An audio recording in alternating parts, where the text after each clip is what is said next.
बच्चों, आज हम एक नई कविता करने जा रहे हैं। उसके कवि है निरंकार देव सेवक और कविता का नाम है हमसे सब कहते। नहीं सूर्य से कहता कोई, धूप यहाँ पर मत फैलाओ। कोई नहीं चांद से कहता, उठा चांदनी को ले जाओ।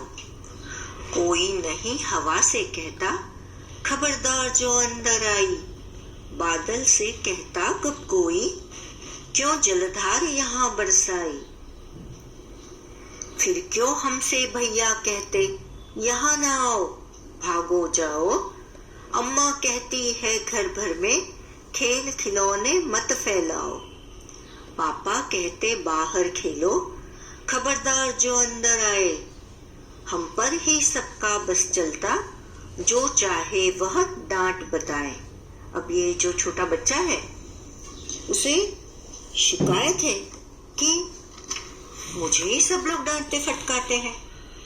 सूर्य से जो सुबह निकलता है, चारों तरफ अपनी रोशनी फैलाता है, धूप देता है सबको, उसे तो कोई नहीं कहता कि यहाँ धूप मत फैलाओ।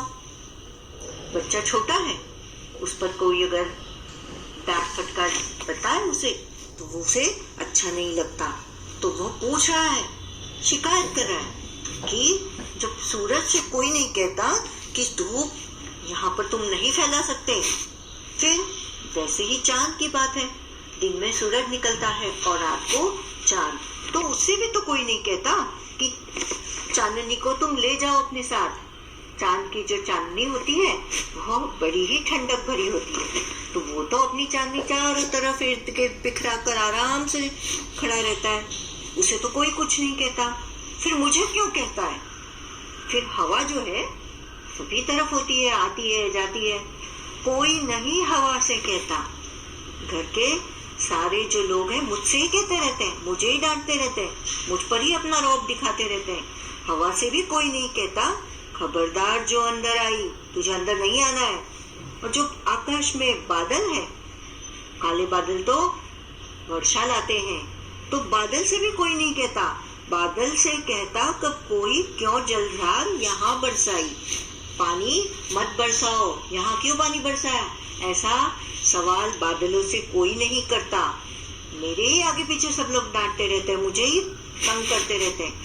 फिर क्यों हमसे भैया कहते, यहाँ ना आओ भागो जाओ। अब क्या होगा, शहरों में या गांव में जो घर होता है, उसमें छोटे बच्चों का आना बड़ों को अच्छा नहीं लगता, तंग करते हैं, पढ़ाई नहीं करने देते, खेलते रहते हैं, शोर करते रहते हैं। तो यहाँ जो छोटे बच्चे का जो भैया है, वो उसे भगा देता है और कहता है यहाँ मत जाओ, जाओ भागो यहाँ से। और अम्मा क्या कहती है, अम्मा की भी तो कुछ बात है जो बच्चे को पसंद नहीं। अम्मा क्या कहती है बच्चे से, घर भर में इस तरह खेल खिलौने फैलाओ मत, एक ही जगह रखो, घर को गंदा मत करो अपने खिलौनों से। और पापा जो है, पापा कहते बाहर खेलो, घर में तुम बहुत शरारत करते हो, अंदर मत आओ, घर के अंदर मत आओ, घर के आंगन में तुम जितना चाहो खेल सकते हो। खबरदार जो अंदर आए। हम पर ही सबका बस चलता, जो चाहे वह डांट बताए। जो चाहे अपने मन से हमें डांट लेता है, और हवा को, बादल को या चांद या सूरज को कोई कुछ नहीं कहता, उसे कोई रोकता ठोकता नहीं है। अब यहाँ सवाल पूछे गए हैं। नया शीर्षक, अगर तुम्हें इस कविता का नाम बदलने को कहे तो तुम इसे क्या नाम दोगे? मेरे हिसाब से मैं इसे बबलू की कैफियत यह नाम देना पसंद करूंगी। करो और मत करो। पाठशाला में और घर में तुम्हें क्या क्या करने के लिए कहा जाता है और क्या क्या करने के लिए मना किया जाता है, नीचे वाली तालिका में लिखो। एक तरफ उन्होंने कॉलम बनाया है करो का, और दूसरी तरफ है मत करो। तो करो क्या है, बच्चों से क्या कहा जाता है?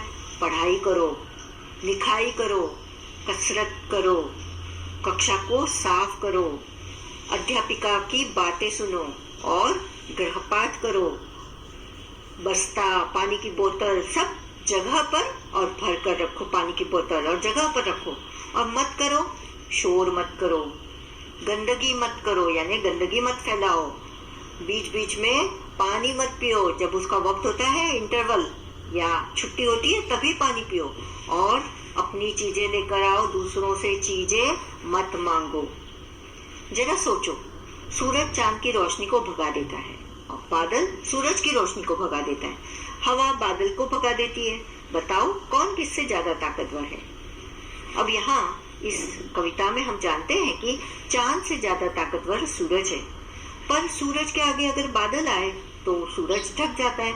इसीलिए उन्होंने कहा है सूरज से ज्यादा ताकतवर बादल, और बादल को हवा भगा देती है, तो सबसे ताकतवर हवा हुई। तुम्हारी बात। अम्मा, पापा, भैया, दीदी सभी बड़ों का बच्चों पर बस चलता है, तुम्हारा किस किस पर बस चलता है? मैं छोटा हूँ, पर मुझसे भी छोटा एक भाई है। मेरा छोटा भाई मेरी बात मानता है, उस पर मेरा बस चलता है, मैं उसका भैया जो हूँ। तुम्हारे घर में तुम्हें कौन कौन टोकता रहता है? अब मेरे घर में मेरे पिताजी मुझे पढ़ाई को लेकर टोकते हैं, दीदी मुझे उसकी चीजों को छूने नहीं देती, भैया मुझे चुगलखोर बताकर उसके कमरे से भगा देता है। इस तरह से सभी लोग मुझे टोकते हैं। और किन किन बातों पर तुम्हें टोका जाता है? तो मैं बहुत बातें करता हूँ ना, इसीलिए मुझे टोक कर चुप बिठाया जाता है। परीक्षा के दिनों में अगर मैं टीवी लगाऊं तो मुझे डांट पड़ती है और बाहर खेलने की सलाह मिलती है। मेरी किताबें पता नहीं कैसे पर इधर उधर बिखरी पड़ी होती है, तो दीदी मुझे अक्सर टोकती है। कौन सी चीजें कहाँ? शालू को बहुत सी चीजों के नाम आते हैं। उसने नामों को लिख लिख कर पट्टी भर ली। वे नाम मैंने नीचे लिख दिए हैं। शालू की सूची। तो क्या क्या है उस सूची में? शक्कर, कब्बड़ी, पपीता, मार कुटाई, लोमड़ी, गुलाब जामुन, शेर, ककड़ी, शतरंज, बल्ला, मगर, लड्डू, गाय, बेर, पेड़ा, बकरी, गिल्ली, कबूतर, पतंग, मसाला, लट्टू, तोता, शहतूत, चटनी। अब शालू यह सोच रही है कि किस नाम को किस खाने में लिखना है। क्या तुम उसकी मदद कर सकते हो? जरूर। अब उन्होंने क्या किया है, 4 छोटे छोटे कॉलम बनाए। अक्षर, तो ब से जानवर या पक्षी का नाम पहले लिखना है, फिर खाने पीने का सामान ब से लिखना है, और खेल का नाम या सामान जो ब से शुरू होता हो। तो सबसे पहले है ब, तो बकरी, बेर, बल्ला, ये हो गया ब का।